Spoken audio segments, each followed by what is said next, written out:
Magandang araw mga kapatid. Welcome back to my YouTube channel. Kung bago ka pa sa YouTube channel na ito, please don't forget to subscribe and hit the notification bell para updated kapag may bago akong video na i-upload. Maraming salamat. Alamin ang kapalaran mo sa araw na ito. Pang-araw-araw na horoscope September 23, 2022. Aries. Ang araw ay lumipat sa pagsalungat kasama ang iyong tanda ngayon, mahal na Aries, para sa isang pagbisita hanggang ika-23 ng Oktubre. Sa cycle na ito, darating ka sa isang mas balanseng estado ng pagkatao at isang mas malaking pananaw sa kung ano ang kailangan at gusto mo mula sa iyong buhay. Maaaring magkaroon ng mas malakas na pagtuon sa companionship o partnership, at walang alinlangan na makikinabang ka sa mga insight ng isang makabuluhang iba. Ang ilan sa iyong mga plano ay maaaring mangailangan ng pagpipino, o maaari kang maglagay ng kaunting lakas sa mga ito habang ikaw ay nakikibahagi sa iba pang larangan ng buhay, lalo na sa mga panlipunan. Sa pagsasama-sama ng Sun at retrograde Mercury sa parehong sektor na ito ng iyong chart, maaaring may mga simula ng bagong pag-iisip tungkol sa isang relasyon o mga pangangailangan ng iyong relasyon. Nakikinabang ka sa kakayahang makita ang mga hindi gumaganang elemento ng nakaraan, at ang insight ngayon ay maaaring itulak ka sa ibang landas. Ang isang kapareha ay maaaring magkaroon ng maraming maiaambag ngayon, o maaari kang gumawa ng mga makabuluhang pagtuklas sa pag-iisip sa pamamagitan ng isang one-on-one na pag-uusap. Lucky number for the day, 8. Lucky colors for the day, orange at pink. Taurus. Ang araw ay papunta sa iyong trabaho at nakagawiyang sektor ngayon, mahal na Taurus, magsisimula ng isang buwang siklo na napakahusay para sa iyong pang-araw-araw na gawain. Mas namuhunan ka sa iyong pang-araw-araw na mga gawain, trabaho, at kalusugan, na ginagawa itong isang magandang panahon upang pagbutihin ang mga bagay na ito. Ang mga bagong simula sa mga linyang ito ay malamang, at higit pa pagkatapos mangyari ang bagong buwan sa sektor na ito ng iyong solar chart sa ika-25. Maaaring nakatuon ang mga bagong gawain sa kalusugan at kagalingan, at ang espesyal na atensyon sa mga detalye ng iyong buhay ay makakatulong sa iyong gawing mas maayos ang mga bagay. Ngayon, kasama ang Sun at ang retrograde na Mercury na patungo sa pagkakahanay, nagsisimula kang makakita ng mga lumang gawain, proyekto sa trabaho, at pakikipagsapalaran sa isang bagong liwanag. Bagamat hindi pa rin ito isang perpektong oras para sa mga bagong paglulunsad, maaari itong maging punto ng pagbabago tungkol sa pag-iisip sa mga bagay na ito, na naglalagay sa iyo sa landas patungo sa mas malinaw. Lucky number for the day, 5. Lucky colors for the day, orange at green. Gemini. Ang araw ay lumipat sa iyong sektor ng kagalakan at pagkamalikhain ngayon, mahal na Gemini, at dadalhin ang bahaging ito ng iyong solar chart hanggang ika-23 ng Oktubre. Kung nagsusumikap ka o nag-overthink, ito ang oras para maghanap ng mga paraan para mawala ang stress at magdagdag ng mas mapaglaro o malikhaing aktibidad sa iyong buhay. Ang paglalaan ng oras para sa paglilibang ay mahalaga ngayon, bagaman ito ay maaaring natural na dumating sa iyo. Ang maayos at suportadong cycle na ito ay naghihikayat ng mas nagpapahayag ng sarili, malayang paraan sa iyong buhay. Maaaring i-renew o i-refresh ang mga malikhaing proyekto. Dahil ang Sun at ang retrograde na Mercury ay patungo sa pagkakahanay sa parehong sektor na ito ng iyong chart, nasa magandang posisyon ka upang makita ang isang nakaraang bagay na nauugnay sa mga libangan, pagkamalikhain, pag-ibigan, o mga bata sa isang bagong paraan. Ang impormasyon, mga pag-uusap, o mga koneksyon na ginagawa mo ngayon ay maaaring maging mahalaga sa pag-redirect sa iyo sa isang bago at pinahusay na landas. Lucky number for the day, 8. Lucky colors for the day, gray at maroon. Cancer. Ang araw ay lilipat sa iyong solar 4th house ngayon, na naglulunsad ng isang buwang cycle na nagbibigay diin sa muling pagkonekta sa iyong mga pinagmulan, mahal na Cancer. Oras na hindi lang para maghanap ng higit na pamilyar, kaligtasan, at kaganhawahan kundi para igalang din ang iyong mga pangangailangan para sa mga bagay na ito. Ang mga domestic na usapin ay mas pinapahalagahan ngayon at hanggang ika-23 ng Oktubre, at ang pagsali sa mga aktibidad sa pagbuo ng kumpiyansa ay maaaring maging pinakakapakipakinabang. Sa pamamagitan ng mga pag-iisip, bagong impormasyon, mga pag-uusap, o mga pagpupulong ngayon, maaari kang makakuha ng karagdagang pananaw sa mga nakaraang bagay, partikular na nauugnay sa pagkabata o pamilya at buhay tahanan. Ang mga ito ay maaaring humantong sa mga bagong ideya at direksyon na makabuluhan para sa iyo. Bagamat bago ang pag-iisip at marahil ay medyo hilaw na ngayon, magandang ideya na tandaan kung ano ang lumilitaw ngayon, dahil maaari mong maabot ang isang makabuluhang pagbabago sa iyong mga proseso ng pag-iisip. Lucky number for the day, 4. Lucky colors for the day, brown at violet. Leo. Ang araw ay papunta sa iyong sektor ng komunikasyon ngayon, mahal na Leo, na nagsisimula sa isang ikot ng higit na pag-usisa, pagkatuto, at aktibidad sa pag-iisip na tatagal hanggang ika-23 ng Oktubre. Ang Mercury ay nagre-retrograde pa rin hanggang sa ika-2 ng Oktubre na nagpapakomplikado sa ilan sa mga tema ng cycle na ito. Ang impetus ay upang makipag-ugnayan at makipag-usap ng higit sa karaniwan, ngunit maaaring may mga hadlang sa iyong paraan. Malamang na mas malaya ka dito pagkatapos ng ika-2 ng Oktubre. Gayunpaman, ang cycle na ito sa pangkalahatan ay mahusay para sa pagsubok ng mga bagong ideya, pag-aaral ng mga bagong bagay, pagbuo ng mga kasalukuyang pag-aaral at interes, at pakikipag-ugnayan sa iba upang makipag-ugnayan. Ngayon, ang Sun at retrograde Mercury ay gumagalaw sa pagkakahanay, at maaaring magkaroon ng bagong liwanag sa mga kamakailang desisyon o komunikasyon. Ito ay maaaring panahon para muling matuklasan ng isang lumang interes o makita na ang isang kasalukuyang proyekto, pakikipagsapalaran, o personal na interes ay hindi na nagsisilbi sa iyo ng maayos. Ang mga ideya ay maaaring magpasiklab ng isang pangmatagalang proyekto, ngunit lahat ng ito ay napakabago at hindi pa mature, kaya't bigyang pansin at maglaan ng oras sa mga pagpapasya. Lucky number for the day, 5. Lucky colors for the day, red at black. Virgo. Ang araw ay umalis sa iyong tanda at papasok sa iyong sektor ng mapagkukunan ngayon, mahal na Virgo. Ang transit na ito, na tumatagal hanggang ika-23 ng Oktubre, ay nagdadala ng iyong pansin sa iyong mga praktikal na gawain, usapin sa pera, at pagbuo ng iyong mga proyekto at mapagkukunan. Ang isang mabagal at matatag na diskarte ay angkop na ngayon. Sa pag-usad ng retrograde na Mercury sa araw, nakakakuha ka ng mga bagong ideya tungkol sa iyong pananalapi.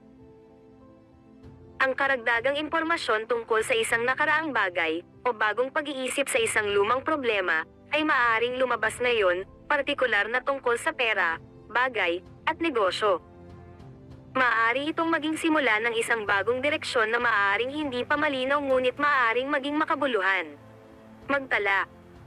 Ang pag-recycle ng mga lumang ideya ay maaaring maging kapaki-pakinabang, o maaari mong unti-unting makilala kung aling mga proyekto ang hindi nakatumbas ng iyong oras. Ang paghahanap ng mga nawawalang mahahalagang bagay o pera ay maaaring nakatuon. Lucky number for the day, 3. Lucky colors for the day, violet at pink. Libra. Ang araw ay papunta sa iyong tanda ngayon, mahal na Libra, at bibisita hanggang ika-23 ng Oktubre. Ito ay maaaring panahon ng muling pagpapasigla, at nakatakda itong tumaas pa pagkatapos ng bagong buwan sa ika-25. Binibigyang diin ng cycle na ito ang iyong personal na imahe, paraan, hitsura, mga plano, at mga pangangailangan. Ikaw ay kapansin-pansin, mapagmataas, at mas kumpiyansa o nakakaharap na may higit na lakas. Bilang simula ng isang bagong solar year para sa iyo, pinakamainam na magsimula ng bago ng may magandang saloobin. Ang retrograde Mercury ay patungo sa pagkakahanay sa araw ngayon, na ginagawa itong isang makabuluhang oras upang makita ang mga kamakailang desisyon o plano sa isang bagong liwanag. Uurong ang Mercury sa iyong sektor ng privacy bukas, at malamang na mas marami pang rumination. Ang pagtingin sa mga nakaraang proyekto na may mga sariwang mata ay maaaring mapansin ngayon. Tandaan na ang iyong mga salita ay may higit na epekto kaysa karaniwan ngayon, ngunit ang Mercury ay nagre-retrograde pa rin, kaya mahalagang panoorin kung ano ang iyong ipinapahayag. Lucky number for the day, 9. Lucky colors for the day, blue at white. Scorpio. Pupunta ang araw sa iyong solar na ika-12 bahay ngayon, mahal na Scorpio, para sa isang buwang pananatili. Ito ang oras ng solar year para sa mas mataas na pagtuon sa pahinga, pagproseso, pag-detox, at paglalagay ng sobra o hindi napapanahong mga proyekto at sitwasyon sa likod mo. Hanggang sa ika-23 ng Oktubre, maaari kang humarap sa mga maluwag na pagtatapos at nag-aayos sa emosyonal na antas. Mas binibigyang pansin mo ang pisikal at emosyonal na muling pagdadagdag. Hindi ito ang pinakamahusay na oras para ipilit ang iyong sarili o ang iyong mga plano. Ngayon, maaari kang makakita ng isang lumang problema o proyekto sa isang bagong liwanag o maabot ang isang punto ng pagbabago pagkatapos muling isaalang-alang ang iba't ibang direksyon o pakikipagsapalaran. Maaaring magkaroon ng makabuluhang, sandali ngayon na nagbabago ng iyong saloobin o diskarte. Lucky number for the day, 2. Lucky colors for the day, orange at white. Sagittarius. Sisimulan ng araw ang paglipat nito sa iyong sektor ng lipunan ngayon, mahal na Sagittarius, at magpapatuloy sa pagbisita hanggang ika-23 ng Oktubre. Nakatuon ka sa mga bagong simula, proyekto, at ideya, at maaari kang makaramdam ng lubos na pag-asa tungkol sa kung saan maaaring patungo ang iyong buhay. Maaaring panahon din ito para mag-eksperimento sa mga bagong ideya at plano o mangarap ng mga bagong pangitain kung saan mo gustong pumunta sa iyong buhay sa pangkalahatang kahulugan. Maaaring magkaroon ng mas mataas na pagtuon sa mga aktibidad na panlipunan, pagtutulungan ng magkakasama, pagkakaibigan, koneksyon sa grupo, at komunidad. Ngayon, ang mga pag-uusap, pagpupulong, pakikipag-ugnayan, o pag-iisip ay maaaring maghatid sa iyo sa mga bagong pagtuklas tungkol sa mga nakaraang bagay. Maaari kang makakuha ng insight sa mga kamakailang kaganapan, desisyon, o problema, partikular na nauugnay sa mga kaibigan at relasyon o isang makabuluhang proyekto o hangarin sa iyong buhay. Sa huli, maaari kang i-redirect nito na humahantong sa makabuluhang bagong simula. Lucky number for the day, 6. Lucky colors for the day, violet at pink. Capricorn.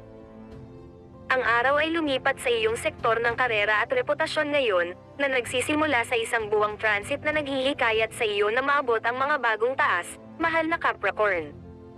Ikaw ang nasa posisyon na mamahala o manguna sa mga susunod na linggo.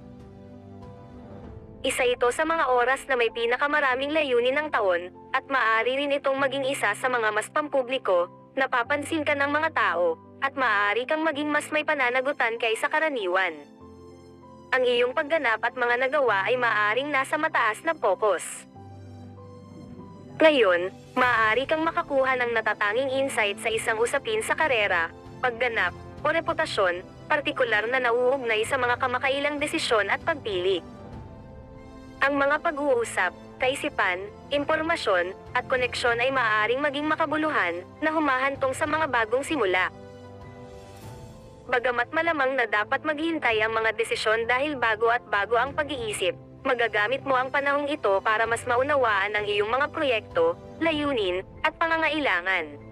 Lucky number for the day, 9. Lucky colors for the day, green at red. Aquarius. Sa paglipat ng araw sa iyong solar 9th house ngayon, mahal na Aquarius, pumapasok ka sa isang cycle na naghihikayat sa iyong atensyon sa iyong espiritu. Ito ay isang magandang panahon ng taon para sa pagtuklas ng mga bagong ideya, pagtamasa ng mga bagong karanasan, at pakikipagsapalaran sa bagong teritoryo. Ang cycle na ito, na tumatagal hanggang ika-23 ng Oktubre, ay dinadala ang iyong mga pangangailangan para sa karanasan sa buhay, pag-aaral, at kaguluhan sa unahan. Ngayon, sa paglipat ng araw at pag-retrograde ng Mercury sa pagkakahanay sa parehong sektor na ito ng iyong chart, maaaring may pakiramdam na kailangan mong panasan ang slate sa ilang paraan. Ito ay isang mahalagang oras upang makita ang mga lumang saloobin o proyekto sa isang bagong liwanag at ilagay ang mga ito sa likod mo. Makakatulong ang mga bagong insight sa mga kamakailang desisyon na baguhin ang iyong pananaw sa mga makabuluhang paraan at magdadala sa iyo sa mga bagong proyekto o linya ng pag-iisip. Ito ay isang mahusay na oras upang gumawa ng mga resolusyon upang lapitan ang iyong buhay sa mas nakapagpapalakas, positibong mga paraan. Lucky number for the day, 5. Lucky colors for the day, yellow at pink. Pisces. Pinamumunuan ng araw ang iyong solar na ikawalong bahay ngayon at bibisita hanggang ika-23 ng Oktubre, mahal na Pisces. Sa susunod na buwan, maaaring magkaroon ng mas malakas na pagtuon sa emosyonal o material na suporta sa iyong buhay, power dynamic sa malalapit na relasyon, at personal na pag-unlad sa loob. Maaari kang makaranas ng pagnanais para sa mas malalim na koneksyon sa mga tao o proyekto. Maaari itong maging isang magandang panahon upang tuklasin ang isang partikular na paksa ng interes ng mas malalim o bumuo ng isang espesyal na relasyon. Sa pag-aayos ng araw at pag-retrograde ng Mercury, maaari kang magkaroon ng bagong pag-iisip sa mga usapin sa pananalapi, kamakailang mga desisyon, pamatalik na relasyon sa pamamagitan ng mga pag-uusap, pagkakataong pagpupulong, o papasok na impormasyon na nagbabago sa iyong pananaw ngayon. Ito ay maaaring tungkol sa paglipat sa isang bagong landas o paglalagay ng isang mental na focus sa likod mo, lalo na kung iniisip mo ang isang nakaraang relasyon o problema na nag-ubos ng iyong enerhiya o nagpapanatili sa iyo na manatili sa nakaraan. Lucky number for the day, 3. Lucky colors for the day, brown at yellow. Special shoutout to the following. Special shoutout kay Ma'am Maulen Baji. Thank you for watching, Ma'am. Special shoutout kay Ma'am Lori Jane Catalan. Thank you for watching, Ma'am. Special shoutout kay Ma'am Gemma Laurente. Thank you for watching, Ma'am. Special shoutout kay Sir Mario Caesar. Thank you for watching, Sir. Special shoutout kay Sir Isagani Ignacio. Thank you for watching, Sir. Special shoutout kay Sir Rosendo Taurio. Thank you for watching, Sir. Special shoutout kay Sir Merlin Wada. Thank you for watching, Sir. Special shoutout kay Ma'am Nerissa Pila. Thank you for watching, Ma'am. Kung gusto mo magpa-shoutout sa next video, comment na. Maraming salamat sa pinanyad, mga kapatid. Sana'y nagustuhan nyo ang video na ito. Please don't forget to subscribe and hit the notification bell para updated ka pag mayroon akong bagong video na i-upload. See you in my next video.